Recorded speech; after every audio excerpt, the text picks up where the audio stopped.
அல்லேலூயா, அல்லேலூயா. கர்த்தருடைய பரிசுத்த நாமத்துக்கு ஸ்தோத்திரம் மகிமை உண்டாவதாக. மீண்டும் இந்த நாளிலே உங்களோட ஆராதனை கலந்து கொண்டு அவனுடைய வார்த்தை பகிர்வுடைய கர்த்தர் எனக்கு பாருங்க கேள்விகளுக்காக ஸ்தோத்திரம். உங்களை ஒவ்வொரு வாரமான்போடு அழைத்து என்னை பயன்படுத்துகிற சபையின் போதகர் மற்றும் சபையாருக்கு நன்றி தெரிவித்துக் கொள்கிறேன். இன்னும் ஒரு குறிப்பிட்ட தலைப்பின் கீழே சிந்தித்துக் கொண்டிருக்கிறோம். போன மாதம் என்ன பார்த்தோம்? புரியல. நெஞ்சே நீ கலந்துக்கிற, ஏன் கலந்துக்கிற இல்லை? அன்னைக்கு சாயங்காலம் தான் கலங்குற மாதிரி ஒரு செய்தி கிடைச்சிது. உங்கள் சபையில் ஒருத்தர் இறந்துட்டார் அப்படிங்கிற.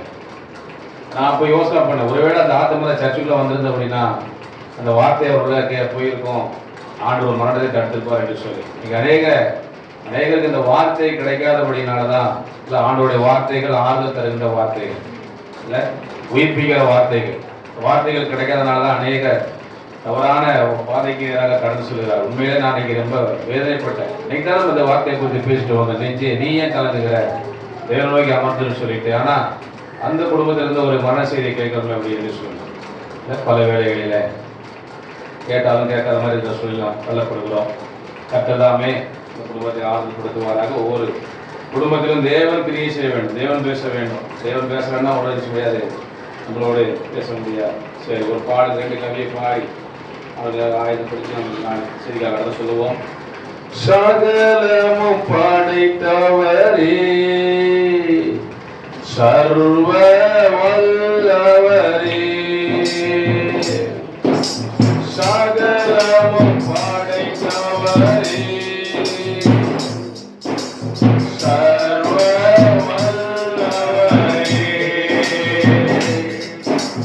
சிங்கத்தின் மேலும் பாம்பின் மேலும் நடக்க செய்பவரே, சிங்கத்தின் மேலும் பாம்பின் மேலும் நடக்க செய்பவரே, நீரானே என் உறைவிடம், நீரானே என் புகலிடம், நீதானே என் உறைவிடம், நீதானே என் புகலிடம். ஆதலால் ஆபத்து நேரிடாது,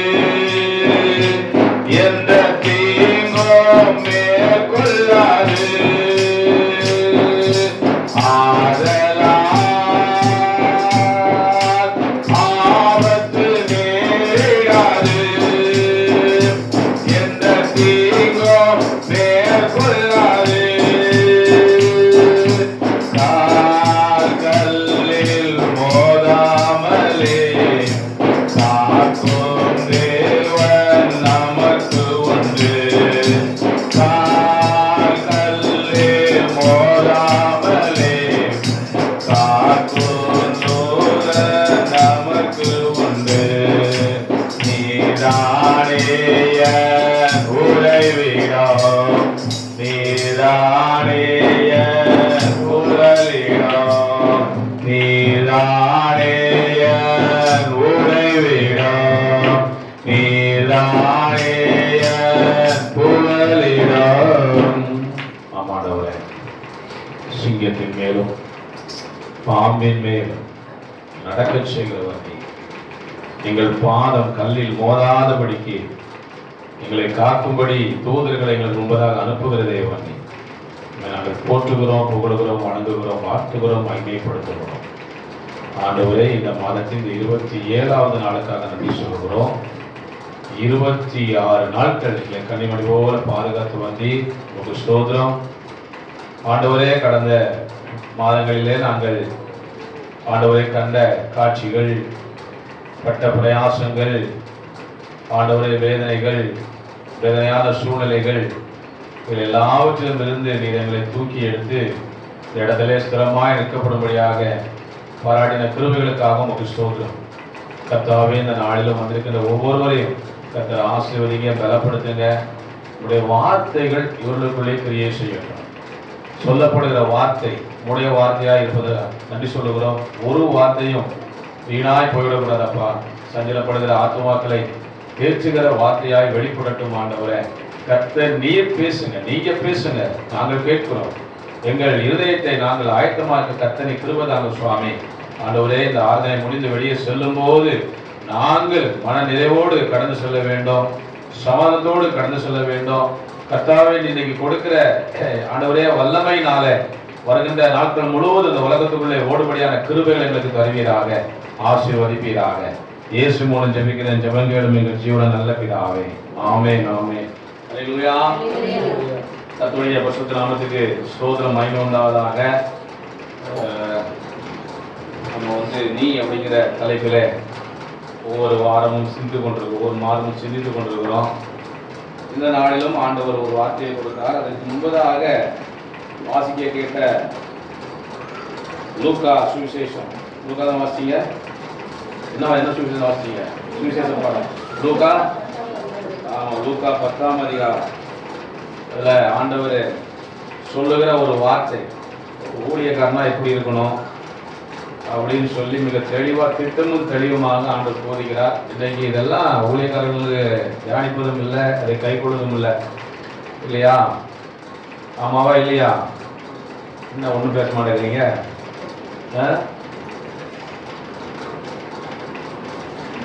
அதாவது அவர் சொல்லும்போது சொல்றாரு, ஒவ்வொரு கிராமத்துக்குள்ள 2 பேரா அனுப்புனாராம். பட்டணங்களுக்குள்ளும் இடங்கள் கிராமத்துக்குள்ள ஒரு வார்த்தை சொல்லுகிறார்.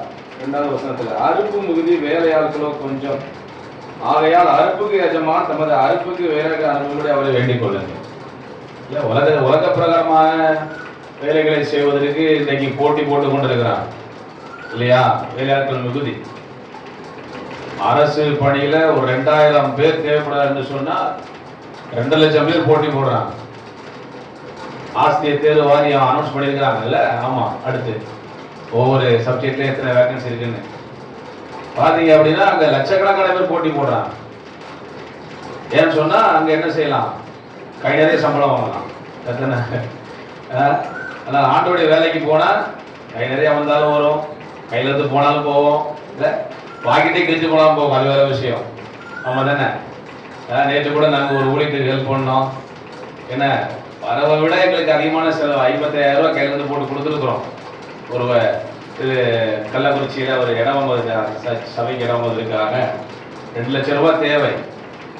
நாளை கழிச்சு எங்கள் ரெஜிஸ்ட்ரேஷன் பண்ணணும். ஏன்னா ஏற்கனவே அக்ரிமெண்ட் போட்டுட்டோம். நாளை கழிச்சு ரெஜிஸ்ட்ரேஷன் பண்ணாங்கன்னா அவன் கொடுத்த அட்வான்ஸ் அவன் சாப்பிட்டு போயிடுவான். ஸோ அப்போ இப்படித்தான் ஊழியர்கள் இருக்கிறது. அதனால நீங்க ஊழியத்துக்கு யாரும் முன்னால வர்றதில்லை.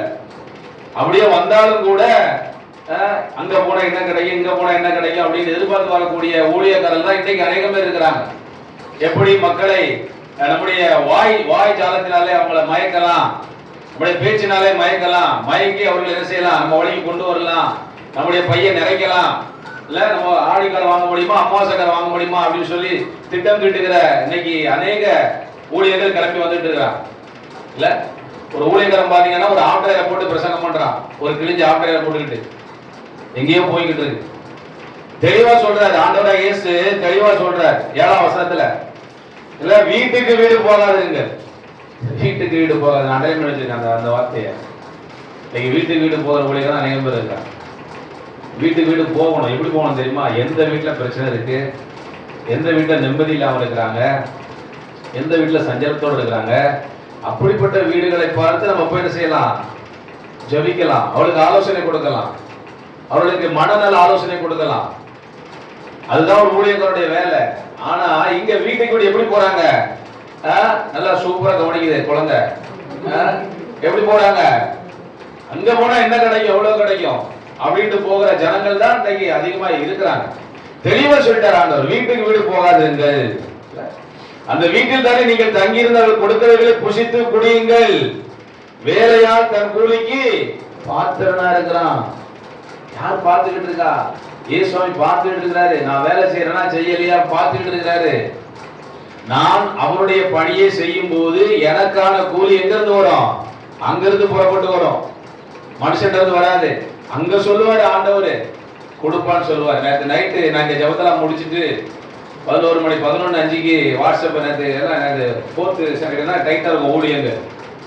அது 11 மணிக்கு வாட்ஸ்அப் தொடங்குறேன். எங்களோட டீம்ல இருந்து ஒருத்தர் மெசேஜ் போட்டுருக்காங்க, சார் இந்த மாதிரி கள்ளக்குறிச்சி ஊழியத்துக்கு நான் உங்களுக்கு 5000 ரூபா கொடுத்துருக்கேன் அப்படின்னு சொல்லிட்டு, என்னாட்ட கொடுத்துருக்குறேன், அன்பண்ண மூலமா உங்களுக்கு வந்துடும், நீங்க வாங்கிக்க அப்படின்னு சொல்லிட்டு.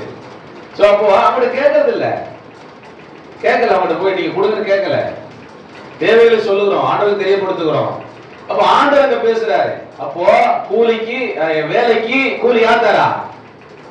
யார் தரா? இயேசுவாமி தரணும். அவர் தரணும். அவர் தந்தாதான் நம்முடைய வாழ்க்கை நிலையும். ஆமென். அவர் தராம யார் தந்தாலும் செய்யாது, நம்முடைய வாழ்க்கையில ஒரு திருப்தியை காண முடியாது.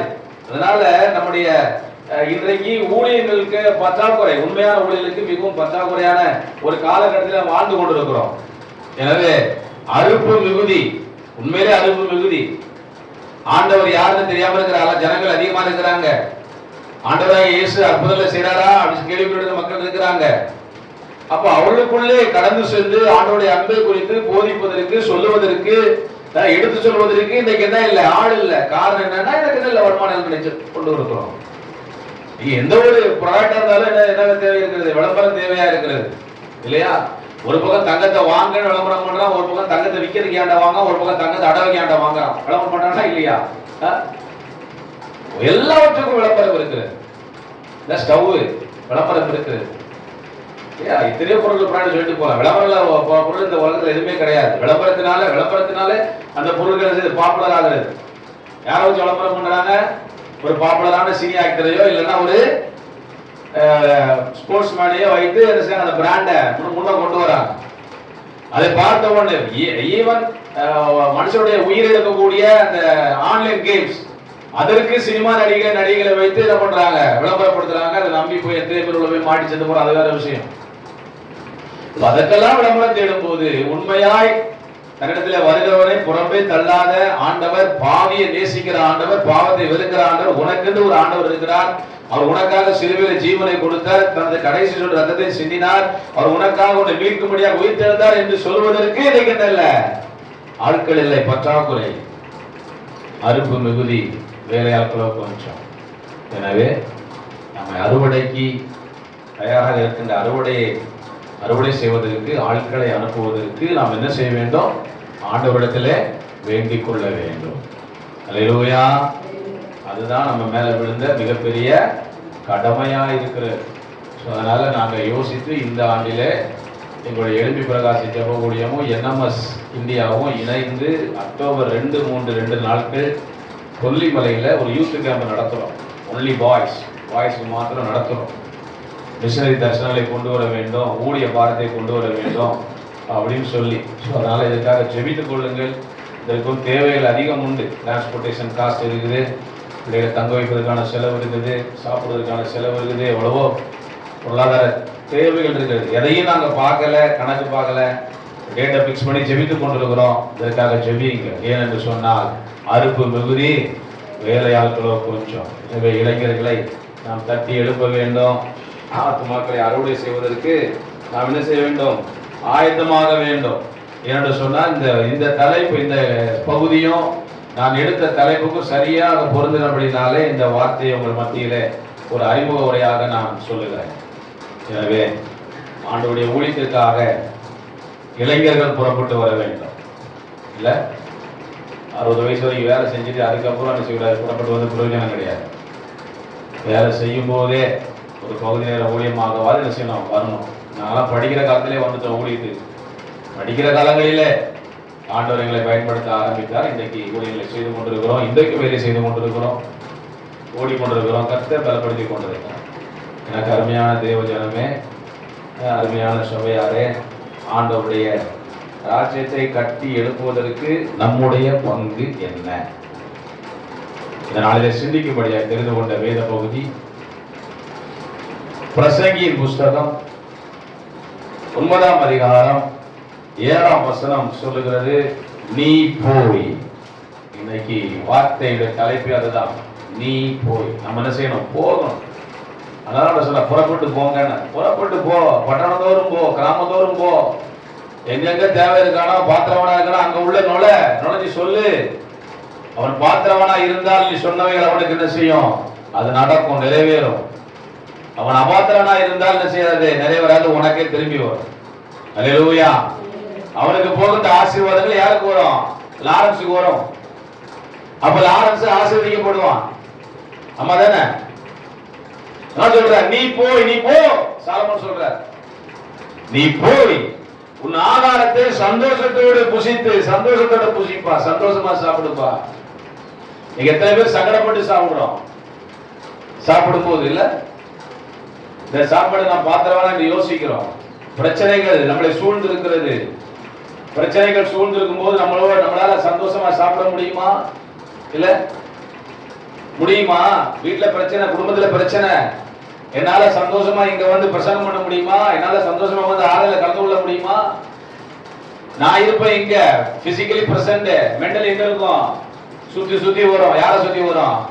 பிரச்சனையை சுத்தி வரும், வீட்டை சுத்தி வரும். இல்ல அதுவே சகோதரி அந்த அம்மா அந்த பிரச்சனையை நான் கேட்கும்போது சொன்னாங்க, அந்த அவங்க எக்ஸாமுக்கு போயிட்டாங்கன்னா வீட்டுல பிரச்சனையோட எக்ஸாம் போனா அங்க எக்ஸாம்ல கான்சென்ட்ரேட் பண்ண முடியுமா? என்ன எங்க சுத்தம்? வீட்டை சுத்தம், மனம் சுத்தி வருது தன்னால. ஒரு பாட்டு உண்டு இல்ல, சுத்தி வரும். அதனால நீ சங்கடப்படாத அப்படிங்கிற. நீ சங்கடப்படாத, என்ன பண்ணு? சந்தோஷத்தோடு நீ போய் புசி சாப்பிடு. உன் திராட்சை ரசத்தை மனமகிழ்ச்சியுடன் குடி, மனமகிழ்ச்சியோடு இரு. இல்ல அன்றைக்கு வந்து இஸ்ரவேலர்கள் மத்தியிலே திராட்சை ரசம் தவிர்க்கப்பட முடியாத ஒன்றா இருந்தது. எப்படி நம்ம ஊர்ல புளி ரசம் தவிர்க்கப்பட முடியாது, அதே போல இல்ல நம்ம தானே புளி ரசம் தான் சொல்லுவீங்க, ரசம் சொல்லுவீங்க. ரசம் கிடையாதா? ரசம் சாப்பிடுங்க சொல்ல மாட்டீங்களா? ஆமா, எங்க வீட்டுல வத்தாத ஜீவ நதி 2 இருக்குது. வெரி குட், கைகா சூப்பரா சொன்ன. அப்ப உங்க வீட்டுல தானும் வீட்டுக்கு வீடு வாசப்படி தான் போட்டுருது. எங்க வீட்டுல வத்தாத ஜீவ நதி. எப்ப வந்தாலும் ஃப்ரிட்ஜ திறந்தா சாம்பாரும் ரசமும் ஆமா ரெடியா இருக்கும். வற்றாத ஜீவ நதி. அங்கே வந்து வற்றாத ஜீவ நதி. திராட்சை ரசம் அந்த மக்களுக்கு அது அவளோட வாழ்க்கையோடு பின்னி புனைந்தது. எனவேதான் சொல்லுகிறார், என்ன பண்ணு? நீ ஏன்பா கவலையா இருக்கிற? இல்ல நீ ஏன் கலைஞராய்? இல்ல நெஞ்சே நீயே கலங்குகிறாய், தேவனை நோக்கி அமர்ந்திரு. நெஞ்சே நீயே சத்தமா அடியா மணியை பார்த்து கூட பாட்டு கேட்கலையா? சரி. நெஞ்சே நீயே கலங்குகிறாய், தேவனை நோக்கி அமர்ந்திரு. நெஞ்சே நீயே கலங்குகிறாய், தேவனை நோக்கி அமர்ந்திரு. நீ எதிர்பார்க்கும் நன்மைகள் விரைவில் வருமே வந்திடுமே. நீ எதிர்பார்க்கும் நன்மைகள் விரைவில் வருமே வந்திடுமே. நெஞ்சே நீயே கலங்குகிறாய், தேவனை நோக்கி அமர்ந்திரு. உனக்குள் வாழ்பவர், உருவாக்கி மகிழ்பவர், உன்னோடு பேசுகிறார். உனக்குள் வாழ்பவர், உருவாக்கி மகிழ்பவர், உன்னோடு பேசுகிறார். பயப்படாதே, நான் மீட்டுக் கொண்டே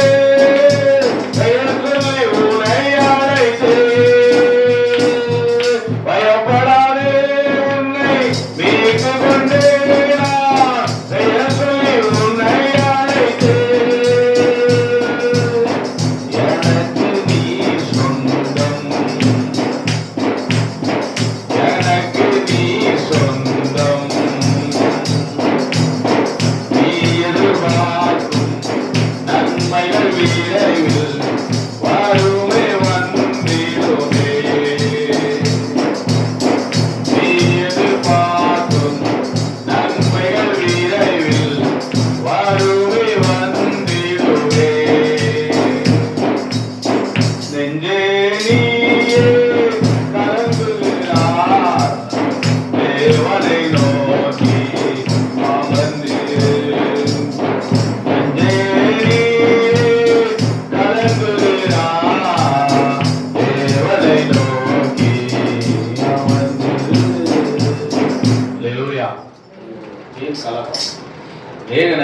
இறங்கி போய் நிற்கணும். உனக்குள் வாழ்பவர் உன்னோடு பேசுகிறார். பயப்படாதே, உன்னை மீட்டு கொண்டேன். எனக்கு நீ சொந்தம், எனக்கு நீ சொந்தம்.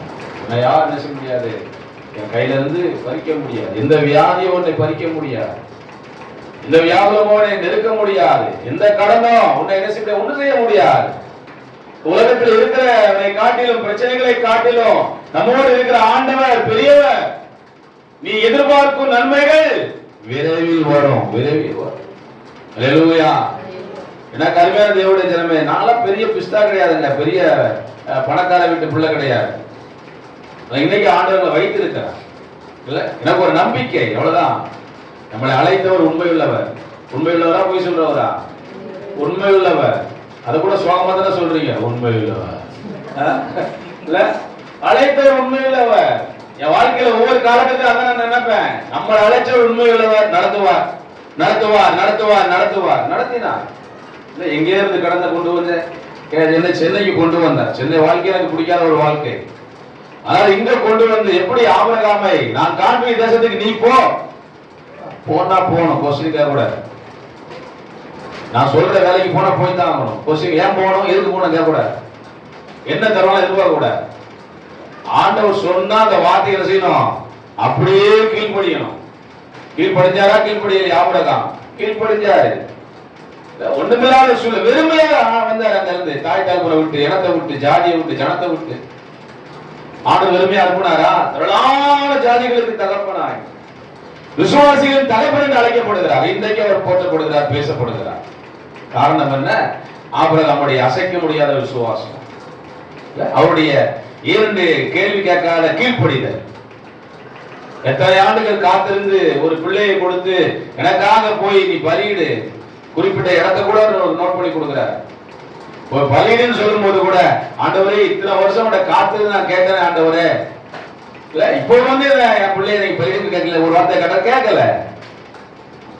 பையன் கேட்கிறான், தகப்பனே கட்டை இருக்குது, தீவெட்டி இருக்குது, எல்லாம் இருக்குது, ஆட்டை எங்க? இல்ல நீதாண்டா ஆடுன்னு சொல்லல. சொன்னாரா? அதுவும் சொல்லல. என்ன சொன்னாரு? கர்த்தர் பார்த்து கொள்ளுவா, கர்த்தர் பார்த்து கொள்ளுவா. ஐயோவாயி, கர்த்தர் பார்த்தாரா பார்க்கலையா? மனுஷன் வேடிக்கை பார்ப்பான். நல்லா புரிஞ்சுக்கங்க. நான் கஷ்டப்படும் போது என்னை சூழ்ந்து இருக்கிற என் ஜனங்கள், என் ஜனங்கள் அப்படின்னா என்ன? என் ரத்தத்தின் ரத்தங்கள் இல்ல. யார் பேசுவோம் அந்த மாதிரி? எம்ஜிஆர் பேசுவோம், ரத்தத்தின் ரத்தமே எழுப்பார். ரத்தத்தின் ரத்தங்கள் அவங்க வேடிக்கை பார்ப்பாங்க. நல்லா புரிஞ்சுக்கங்க. நம்ம கூட நம்ம மேல பரிதாபப்படும் மாதிரி தெரியும், ஆனா உள்ளம் என்ன செய்யும்? சிரிக்கும். அதுதான் உலகம். ஆனால் ஆண்டவராகிய கர்த்தர், நான் எங்க போனாலும் அவர் என்னை அறிகிற ஆண்டவர் இல்ல. அதனாலதான் தாவீது சொல்றாரு, பாதாளத்திலே படுக்கையை போட்டாலும் அங்கேயும் நீ கண்டுபிடி, உங்க வலதுகரை என்ன பிடிக்கையா? எங்க போனாலும் ஓடி ஒழிய முடியாது. ஆண்டவர் ஒருத்தர் தூக்கணும் நினைச்சிட்டாருன்னா, அவர் தன்னுடைய பணிக்காக அவர் என்ன செய்வாரு? அவர் எங்க போனாலும் ஓடி ஒழிய முடியாது. அழைத்தே கொண்டு வருவார், அவர் பார்த்து கொள்ளுவார். அன்னைக்கு 1997ல ஒரு ஹாஸ்டல்ல வார்டன் தேவைக்கு போறீங்களான்னு கேட்கும்போது, எனக்கு அந்த போஸ்டிங் ஒரு இன்னஸான போஸ்டிங், எனக்கு அப்படிப்பட்ட பிள்ளைகளை பார்க்க வேண்டும் என்று சொல்லி அதனால ஓடி வந்தேன். நான் பாருங்க, அங்கிருந்து ஆண்டு ஒரு பக்கமா கொண்டு வந்து கடைசியில் ஒரு இடத்துல கொண்டு வந்து நிப்பாட்டினார். பல ஆண்டுகள் காத்திருந்து ஒரு அரசு பணியை கூட கொடுத்தார், அரசு ஆசிரியர் பணி. அங்க இருக்கும்போது கூட மிக பயங்கரமான ஒரு புயல், மிகப்பெரிய ஒரு சுனாமி. ஏன் ஆண்டவரே? சரி ஆண்டவர், உமக்காக நான் இதையும் விடுகிறேன், நீ பார்த்துக் கொள்வது. ஏன்னா அழைத்தவர் அவர். நான் அடிக்கடி சொல்ற வார்த்தை தான், அவருக்கு தெரியாம வாழ்க்கையில எதுவுமே நடக்காது. அல்லேலூயா. அதனால நாம அநேக நேரங்களில் கலங்கி போகிறோம், மனமடிந்து போகிறோம். எத்தனை நாட்கள் தூங்காத இரவுகளா இருக்கிறோம். எத்தனை நாட்கள் சாப்பிடாம, சாப்பாடோட கோச்சு போயிடும். சண்டை போடுங்க, ஒருத்தர் அடிச்சுங்க வேண்டாம் சொல்லல. சாப்பாட்டு மேல போகக்கூடாதீங்க. அது என்ன பாவம் பண்ணிச்சு? சாப்பாடு இல்ல, ஆமாவா இல்லையா? சில பேர் பாத்தீங்கன்னா கதவை ஓங்கி உரைப்பாங்க. அது என்ன பாவம் பண்ணிச்சு? வீட்டுல இருக்க கதவு, உன்னை பாதுகாக்கிற கதவு. அது போலதான் பாடு இருக்கு. புருஷ முறையில் சண்டை வந்துச்சுன்னா இல்ல, ஆமா, இதெல்லாம் அனுபவிச்சு சொல்றோமா? சரியா? ஆமா. தபான ஒரு சவுண்டு கேட்கும். சரி, அப்போனா உச்சத்தில் இருக்குன்னு அர்த்தம். ஆமா, மெல்ல அப்படியே ஓப்பன் ஆகும். அப்போனா சரி, சமாதானம் ஆயிடுச்சுன்னு அர்த்தம். இதெல்லாம் நம்ம புரிஞ்சு நடந்தா தான் வாழ்க்கையில ஜெயிக்க முடியும், இல்லைன்னா வாழ்க்கையில தோத்துரும். தெளிவா சொல்றாரு, நீ போய் ஏன்பா வருத்தப்படுற, ஏன் சஞ்சலப்படுற, ஏன் சங்கடப்படுற? முடிஞ்ச ஒண்ணு போ, ஆராதனை முடிஞ்ச ஒண்ணு போ, நல்ல ஆட்டுக்கறி மாட்டுக்கறி வாங்கு, அடிச்சு புசிச்சு சாப்பிடு. ஏன் மாட்டுக்கறி சாப்பிடியா? சூப்பரா, வெரி குட். என்ன சொல்றா? என்ன சொல்றாரு? தேவன் உன் கிரியைகளை அங்கீகாரம் பண்ணி இருக்கா. அல்லேலூயா. உன் கிரியைகளை அங்கீகாரம் பண்ணிட்டார். நீ என்ன நினைக்கிறியோ, உன் வேண்டுதல் என்னவோ அதை ஆண்டவர் அங்கீகாரம் பண்ணிவிட்டார். ஆமென். ஆண்டவர் அங்கீகாரம் பண்ணிவிட்டாருன்னா அதை எவராலும் செய்ய முடியாது, தடுக்க முடியாது. அதனால நீ சந்தோஷமா இருப்பா, நீ போப்பா, நீ அடித்து சாப்பிடு, நீ புசித்து திருப்தியாயிரு. காரணம் என்ன? தேவன் உன் கிரியைகளை அங்கீகாரம் பண்ணி இருக்கிறார். அல்லேலூயா. பிரசங்கி 2ஆம் அதிகாரம் 24ஆம் வசனத்துல சொல்லுகிறாரு, மனுஷன் புசித்து குடித்து தன் பிரயாசத்தின் பலனை அனுபவிப்பதை பார்க்கிலும் அவனுக்கு ஒரு நன்மையும் இல்லை. சில பேர் சொல்லுவாங்க, இந்த ஒரு ஜான் வயிற்றுக்காக ஓடுறையா, இல்ல பசிக்கல அப்படின்னா நம்ம ஏன் உழைக்க போறோம்ல, அதானே பசியா இருந்தாலும் உழைக்க போகிறோம். அடுத்த வேலை உணவுக்கு நமக்கு வேணுமே, அடுத்த வேலை ஆகாரத்துக்கு வேணுமே, பிள்ளைகளை போஷிக்க வேண்டுமே, பராமரிக்க வேண்டுமே. இல்ல மிக தெளிவா அவர் சொல்றார், மனுஷன் புசித்து குடித்து தன் பிரயாசத்தின் பலனை, அதற்காகத்தான் நாம் பிரயாசப்படுகிறோம். சங்கீதக்காரனாகிய தாவீது அழகா சொல்றார், உன் கைகளின் பிரயாசத்தை சாப்பிடணும். கைகளின் பிரயாசத்தை வேற ஒருத்தர் பறிச்சுட்டு போக கூடாது, கைகளின் பிரயாசத்தை சாப்பிட வேண்டும். எங்க ஊர்ல ஒரு டீச்சர் மறித்து போனார். எனக்கு அவர் கிளாஸ் எடுத்தாரு, சயின்ஸ் சூப்பரா எடுப்பார், சயின்ஸ் சூப்பரா எடுப்பார். அவர் நடக்கும் போது கவனிச்சாலே அப்படியே என்ன செய்யலாம், நம்ம போய் எழுதிடலாம். அதே போல கைடெல்லாம் யூஸ் பண்ண மாட்டாரு, அழகா பார்த்து நம்முடைய பேச்சு தமிழிலே அழகா எழுதி போடுவார். நாங்களாம் தமிழ் மீடியத்தில் படிச்சு வந்தவங்க, அழகா எழுதி போடுவார். சயின்ஸ் நல்ல ஒரு டீச்சர், அருமையான டீச்சர், நல்ல நாலேஜபிள் பர்சன், அதெல்லாம் தப்பு கிடையாது. செகண்ட் கிரேட் டீச்சர் தான், பட் ஆனால் அவ்வளோ அழகான ஒரு டீச் பண்ணுவார். சபையில் ஊழியராக இருந்தார். ஊர்ல வந்து சபை ஊழியர் போடுவாங்க, ஒரு 5 சர்ச்சுக்கு தான் ஒரு ஐயரை போடுவாங்க, மற்றபடிலாம் சபை ஊழியர் தான். யார் வந்து டீச்சராக இருக்கிறாங்களோ, ஸ்கூல் டீச்சராக, டிடிடியில் டீச்சராக இருக்கிறவங்க சம்மந்தப்பட்ட சபையில் ஊழியராக இருப்பாங்க. அப்படி கூட ஒரு அருமையான மனிதன், எனக்கும் ஆசிரியராக இருந்தார். ஆனால் நாளடைவில் அவர் வந்து கூடா நட்பு என்ன செய்யும், கேடாய் முடியும். ஆகாத சம்பாஷணைகள் நல்ல ஒழுக்கங்களை கொடுக்குமா கெடுக்குமா? கெடுக்கும். யாரும் ஒருத்தர் விசாரம் பார்த்துருதா, யார் விசாரா? அதெல்லாம் கேட்டேன். அங்க 2-3 சேர் காலியா இருக்குது. சரி, 4வது வாரம் ரொம்ப கஷ்டமா இருக்குன்னா, இந்த ஆள் வந்து 2 பேரும் என்ன அறுக்க போறாங்க தெரியல, ஏன்டா போவோம், 4வது வாரம் ஸ்கிப் பண்ணிடலாம்டா, அப்படி ஸ்கிப் பண்ணி போறான்னு நினைக்கிறேன்ல. சரி, கர்த்தருக்கு ஸ்தோத்திரம். ஆகாத சம்பாஷணைகள் நல்ல ஒழுக்கங்களை கெடுக்கும் இல்லையா? அந்த மாதிரி அந்த டீச்சருக்கு கொஞ்சம் மற்ற ஃப்ரெண்ட்ஸ் ஆரம்பிச்சாங்க, தண்ணி அடிக்கிற ஃப்ரெண்ட்ஸு. அவர் இப்படியோ போய் அங்கே ஐக்கியமாயிட்டார். என்னை ஊழியத்தை அதிகமாக பயன்படுத்தின அவர் தான். ஆரம்ப காலகட்டங்களில் எங்கள் ஊரில் நான் படித்து கொண்டிருக்கும் போதே என்னை ஊழியத்தில் அவர் தான் அதிகமாக பயன்படுத்துவார். லாரன்ஸ் இந்த வாரம் நீங்கள் நாங்கள் தான் பேசுவார். அவருடைய ஸ்டூடெண்ட் தான், ஆனால் அந்த ஊழியத்தில் இருக்கிறபடினால மரியாதை குறைய பேச மாட்டேன். நீங்கள் நாங்கள் லாரன்ஸ் இந்த வாரம் எங்கே போகிறீங்க, நம்ம சர்ச்சுக்கு வரீங்களா அப்படிங்க. அதே போல் ஒவ்வொரு கிறிஸ்துமஸ் ஈஸ்டர் ஆராதனைக்கு கண்டிப்பாக நான் கூடுவார். அந்த மாதிரி ஒரு நல்ல மனுஷன். ஆனா பாருங்க, அவருக்கு எப்படியோ அந்த ஒரு தவறான பழக்கம் ஏற்பட்டு விட்டாரு. அதனால அந்த காலங்கள்லாம் டீச்சர்ஸுக்கு ரொம்ப சம்பளம் ரொம்ப கம்மி தான், ஒரு 10,000 12,000 தான் இருக்கும். இப்போதான் லட்சக்கணக்கில் வருது, அந்த வேற விஷயம். அப்போ அந்த பழக்கத்துக்கு ஒரு அடிமையானதுனால வீட்டுக்கு சரிவர காசு கொடுக்கறது கிடையாது, கடன் வாங்கி குடிப்பது, வட்டிக்கு வாங்கி குடிப்பது, இப்படி ஆயிட்டாரு. அதனால எந்த ஊர்ல ஸ்கூலுக்கு போனாலும் 1 வருஷத்துக்கு மேல அவர் மாத்தி விட்டுருவாங்க. இந்த வாத்தியார்களுக்கு வேண்டாம், அவர் குடிச்சிட்டு வராரு. நல்ல நாலேஜ், பட் ஆனா பாத்தீங்களா அந்த ஒழுக்கம் இல்லாதனால நிலைத்து நிற்க முடியல. எங்க ஊர்ல இருந்து 5 கிலோமீட்டர் தள்ளி ஒரு ஊர்ல போட்டாங்க. அங்க இப்பெல்லாம் நமக்கு வந்து சம்பளம் அக்கௌண்ட் வந்துடும் இல்லையா? அக்கௌண்ட் வந்து எங்க வருது, அக்கௌண்ட் வந்துடும். அப்போ கையில தான் கொடுப்பாங்க. கரெக்டா 4 மணிக்கு 4:20 ஸ்கூல் முடியும். வெளியே வரையும் கடைக்காரன் ரெடியா நிற்பான். அவர் வாங்குற சம்பளத்தை எல்லாத்தையும் உருட்டு விட்டுருவான். வீட்டுக்கு ஒரு பைசா போக கடைசியில் குடிச்சு அவர் மறித்தே போனார். கைகளின் பிரயாசத்தை நான் அனுபவிக்கிறேன், என்னுடைய கையின் பிரயாசத்தை என் குடும்பம் அனுபவிக்கிறேன். அதுதான் ஆசீர்வாதம். உன் கைகளின் பிரயாசத்தை நோட்டை சாப்பிட்றான்னா அது ஆசீர்வாதம் கிடையாது. வட்டிக்கு போகுதுன்னா அது ஆசீர்வாதம் இல்லை. மருத்துவ செலவுக்கு போகுதுன்னா அது ஆசீர்வாதம் இல்லை. அப்போ நமக்கு எங்கேயோ நமக்கு குறை இருக்குது. நம்ம எங்கேயோ தவறி இருக்கிறோம், எங்கேயோ தவறு பண்ணி இருக்கிறோம்.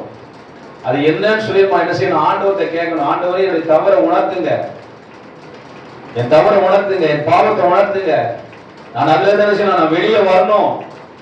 எப்படி இளைய குமாரன் தகவல் சொல்ல கேட்காம போய் எல்லாவற்றையும் செலவழித்து எல்லாவற்றையும் இழந்து போற நிலைமையில, ஒரு தவிட்டுக்கு போட, ஒரு பண்டிகை போட தவிடு கூட கிடைக்காத சூழ்நிலையில அவன் எப்படி அவன் தன்னை உணர்ந்தவனாய் தகப்பனுடைய அன்பை நினைத்து ஓடி வந்தானோ, அதே போல ஆண்டவராகிய இயேசுவினுடைய அன்பை நினைத்து மனம் திரும்பினால் நம்முடைய வாழ்வு செல்வ வாழ்வாய் மாறும்.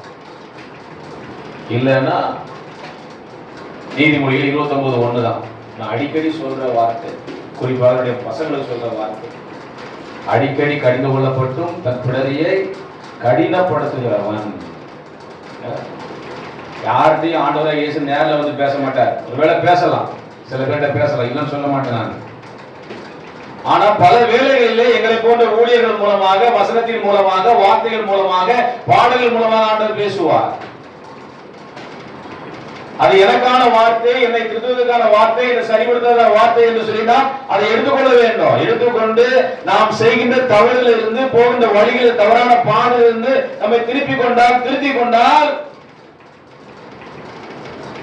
நாம் ஆண்டவருடைய ஆசீர்வாதங்களை அனுபவிக்க முடியும், பெற்றுக்கொள்ள முடியும். இல்லை என்று சொன்னா, இந்த அன்பனுக்கு தெரியும், ஒரு வாத்தியார், கணவன் மனைவி 2 பேருமே வாத்தியார். கிட்டத்தட்ட ஆளுக்கு 1 லட்சம் ரூபாய் சம்பளம் வரும், அரசு பணியாளர்கள். ஆனா பாருங்க, வாங்குற சம்பளத்துல பெரும்பகுதி வட்டிக்கே போயிடும். திரும்ப நிற்பாரு, ஏதாவது ஒரு 10,000 கொடுங்க, ஜிபே 10,000 அனுப்புங்க. அன்பன எங்க போகுது, ஏன் போகுது? இன்னைக்கு நம்ம உட்காந்து சிந்திக்கிறோமா, ஆராய்ந்து பார்க்கிறோமா? ஏன் என்னால, அதாவது ரொம்ப கஷ்டம். அதாவது நான் இரவு பகலா உழைக்கிறேன், சம்பாதிக்கிறேன், கை நிறைய சம்பளம் வாங்குறேன், அதுல என்னால நிம்மதியா சாப்பிட முடியல. இதை விட ஒரு துயரமான சூழல் ஏதாவது இருக்குதா? உண்மையிலே வருமானம் இல்லை சாப்பிடணும்னா அதை நம்ம விதின்னு சொல்லிக்கலாம். நான் நல்ல வேலையை எனக்கு ஆண்டு கொடுத்திருக்கிறார், என் வேலையை அங்கீகாரம் பண்ணி இருக்கிறார், நல்லா உழைக்கிறேன், மாசமான 2 லட்சம் ரூபாய் சம்பளம் வருது.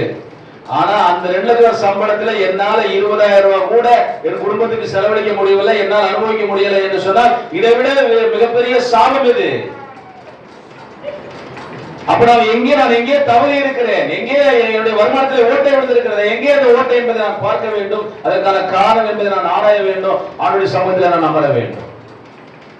அல்லேலூயா. இல்லை என்று சொன்னா நம்மளால ஒன்றும் செய்ய முடியாது. வாழ்க்கை பூரா சம்பாதிச்சு வட்டிக்காரனுக்கும் தண்டலுக்காரனுக்கும் கட்டிட்டு வாழ்க்கை முடிச்சு போடே இல்லை, நிலைமை தான் வரும். தவறு. ஆண்டவர் கிரியைகளை அங்கீகாரம் பண்ணியிருக்கிறார். கிறிஸ்தவன் என்று அழைக்கப்படுகிறோம். அநேக வேளைகளில நான் கிறிஸ்தவன் என்பதை மறந்து விடுகிறோம். கிறிஸ்து என்னோடு இருக்கிறார் என்பதை மறந்து விடுகிறோம். இல்ல, ஆண்டவர் சொல்ற, மறக்கப்படுவதில்லை நீ, என்னால் மறக்கப்படுவதில்லை, மறக்கப்படுவதில்லை நீ, என்னால் மறக்கப்படுவதில்லை. கலங்காதே என் மகனே, கைவிட நான் மனிதனல்ல. கலங்காதே என் மகனே, கைவிட நான் மனிதனல்ல. மறக்கப்படுவதில்லை,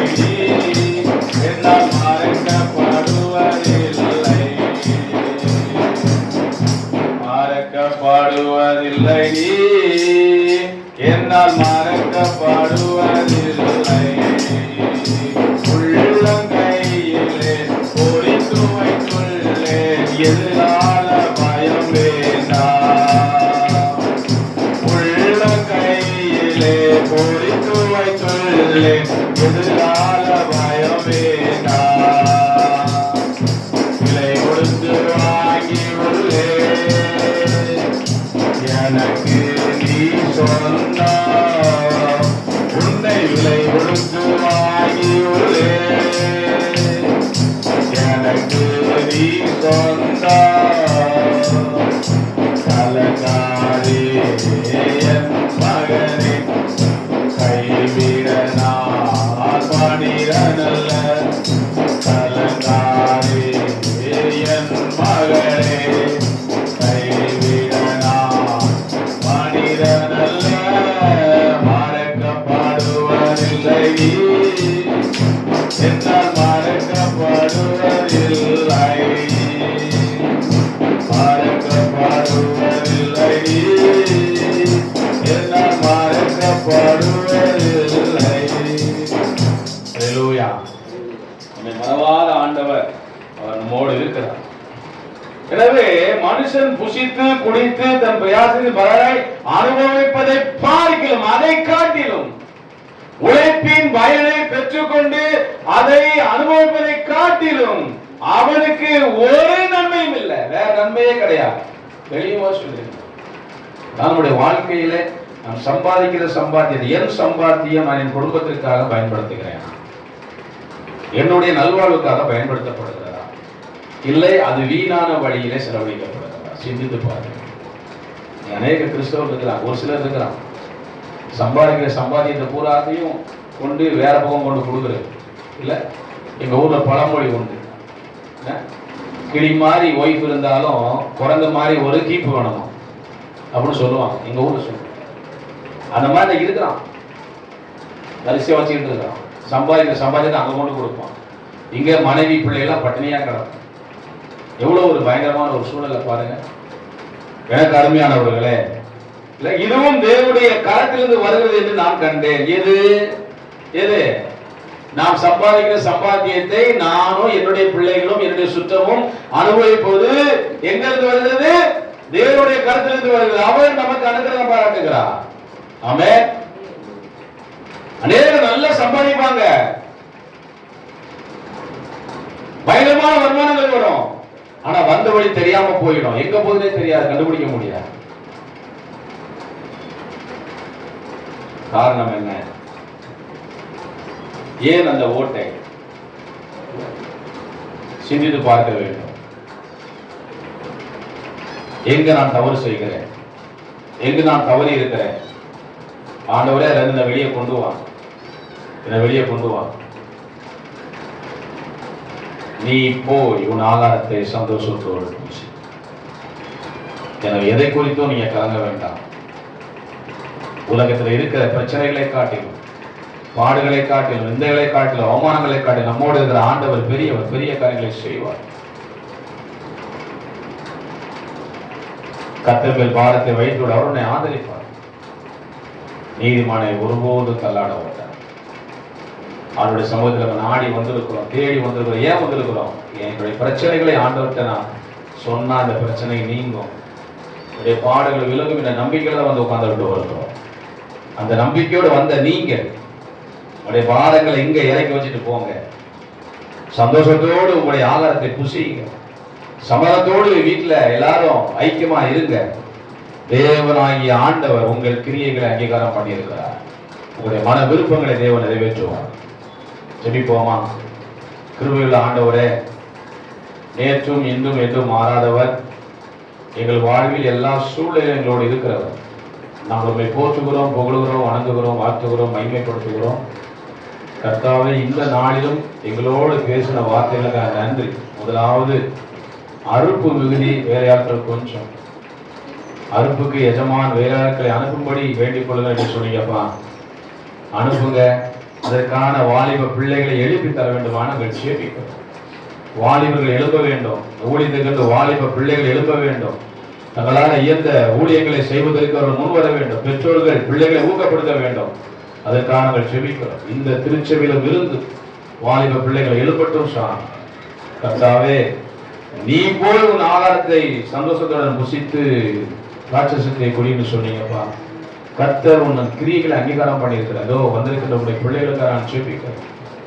அவருடைய வாழ்க்கையில் அவருடைய பிரச்சனை, ஒரு விதமான பிரச்சனை, ஒரு விதமான போராட்டம். இந்த பிரச்சனைகள் என்னைக்கு நீங்க, அந்த போராட்டம் என்னைக்கு நீங்க, நான் என்னைக்கு நிம்மதியா ஒரு கஞ்சி குடிக்க முடியும்னு சொல்லி யோசித்து கொண்ட மக்களுக்காக நான் ஜெபிக்கிறோம். ஆண்டவரே, இந்த வசனத்தின்படியே கர்த்தாவே உங்களுடைய பிள்ளைகளை நீர் அனுப்புங்க. அவருடைய கிரியைகளை நீங்க அங்கீகாரம் பண்ணியிருக்கிற நம்பிக்கையோடு அவர்கள் இந்த இடத்தை விட்டு கடந்து செல்லட்டும். இந்த இடத்துல உங்களுடைய பாதத்திலே, உங்களுடைய பாதப்படியில வைக்கின்ற இவருடைய மனபாரங்கள் எல்லாவற்றையும் கர்த்தர் ஏற்றுக்கொண்டு சமாதானத்தோடு இந்த இடத்தை விட்டு கடந்து செல்ல உதவி செய்வீங்க. சமாதானத்தோடு போ. விண்ணப்பத்தின்படியே உனக்கு ஆர்வம் வசனத்தின்படியாக உங்களுடைய சமூகத்திலே உங்களை கேட்ட விண்ணப்பத்தின்படி கர்த்தரை நடத்துவீராக, ஆசீர்வதிப்பீராக, தேவைகளை சந்திப்பீராக. மீண்டும் ஆண்டு உலகத்துக்குள்ளே அவர்கள் கடந்து செல்கிறார்கள். ஆண்டு உலகத்தோடு அவர்கள் விழுந்து விடாதபடிக்கு, உலகத்தின் இச்சைகளை விழுந்து விடாதபடிக்கு பரிசுத்தத்தோடு வாழ பரிசுத்த ஆவியானவர் இவர்களை பலப்படுத்த வேண்டுமாக நாங்கள் செபிக்கிறோம். தொடர்ந்து அநேக ஆத்மாக்களை உள்ள கொண்டு வாங்க. அறியாத ஜனங்கள் உள்ளே வரட்டும். பாடுகளோடும் பிரச்சனையோடும் வரவும் வந்து ஆண்டவரே பாடுகளின் பிரச்சனை நீங்கி சுகம் பெறட்டும். பலப்படுத்துங்க சுவாமி. கர்த்தருடைய கருத்தில் ஒப்பு கொடுக்கிற திருச்சபை மலையின் மேல் இருக்கிற பட்டணமாக இந்த மக்களுக்கு பிரகாசமா இருக்க, ஒளியா இருக்க கர்த்தர் உதவி செய்வீரா. கர்த்தருடைய கருத்தில் ஒப்பு கொடுத்து நாங்கள் ஜெபிக்கிறோம். இந்த திருச்சபை நிரம்பி வழியத்தக்கதாக ஆண்டவரே, இங்கே இல்லாத அநேக ஆடுகளும் வெளியே ஒன்று சொன்னீங்க, அவைகளும் உள்ளே வர வேண்டும். கர்த்தரை நாங்கள் இடம் கொடுக்க வேண்டும். அவருக்காக ஜெபிக்க வேண்டும். அவருக்காக நாங்கள் சொல்ல வேண்டும். அவருடைய கிருபையை தாங்க. வந்தது நல்லது என்று கனசுல உதவி செய்யுங்க. வர தடைப்பட்ட மக்களுக்காக நாங்கள் ஜெபிக்கிறோம். ஆண்டவரே, வாரத்தில் ஒரு நாள் தான் நாங்கள் கூடி வருகிறோம், சபை கூடி வருகிறோம். அந்த நாளிலாவது எல்லாரும் ஒன்றிணைந்து கூடி வரத்தக்கதான ஒரு மனத்தின் ஆவியை இவர்கள் கொடுக்க வேண்டுமா நாங்கள் ஜெபிக்கிறோம். ஆண்டவரே, பிரசங்கியாரை பார்த்தோ அல்லது பிரசங்கிகளை பார்த்தோ அவர்கள் சபைக்கு வராதபடிக்கு உம்மை பார்த்து சபைக்கு வர கர்த்தர் உதவி செய்யும்படியா ஜெபிக்கிறோம். நீர் இங்கு இருக்கிறீர், நீர் இங்கு செயலாற்றுகிறீர், நீர் இருக்கிறது உடைய பிள்ளைகளுடைய கவலைகளை கண்ணீர்களை துடைக்கிறீர் என்பதை உடைய பிள்ளைகள் அறிந்து கொள்ளட்டும். இது ஆசீர்வதியும். சபை போவதற்காக நாங்கள் ஜெபிக்கிறோம். அவர்களையும் உடைய ஊழியங்களையும் கர்த்தாவே கொடுத்த பிள்ளைகளையும் பேர குழந்தைகளையும் ஆசீர்வதிங்க. அடுத்தவரே மகளுக்காக கூட ஜெபிக்கிறோம், ஜெனிஃபருக்காக ஜெபிக்கிறோம். ஏற்ற வேளையிலே மகளுக்கும் புத்திர சுவீகாரத்தை கொடுத்து கர்த்தரை மகிழப்படி இந்த நாங்கள் நம்பிக்கையோடு விசுவாசிக்கிறோம். ஆண்டவரே, நாங்கள் விசுவாசிக்கிறோம். இன்னார் நாங்கள் அறிவோம். தேவன் எங்களை அழைத்த உண்மை உள்ளவர். வெறுமையை விட மாட்டி, வெறுமையை அனுப்ப மாட்டி என்னுடைய பிள்ளைகளை மகிழ்ச்சிப்படுத்த இருக்கிறவைக்காக சோதரம் சகல துரிகமாய் செலுத்துகிறோம். யாரெல்லாம் கடன் பாரத்தோடும் அடுத்த கலக்கங்களோடு வேதனைகளோடும் சம்பாதிக்கிற சம்பாத்தியத்தில் வட்டிக்கு கட்டி ஆண்டவரை வீழ்ந்து போயிருக்கிற அவர்களுக்காக ஜெபிக்கிறோம். அந்த தேவையில்லாத செலவுகளை எல்லாம் அந்த நாளிலிருந்து அகற்றி போடுங்க. ஆண்டவரே, அதற்கான வழிமுறைகளை உடைய பிள்ளைகளுக்கு கற்றுத்தாங்க. உடைய வார்த்தைகள் மூலமாக பேசுங்க. இயேசு மூலம் ஜெபிக்கிறேன். ஜெபங்கள் பிதாவே. ஆமென், ஆமென். அல்லேலூயா.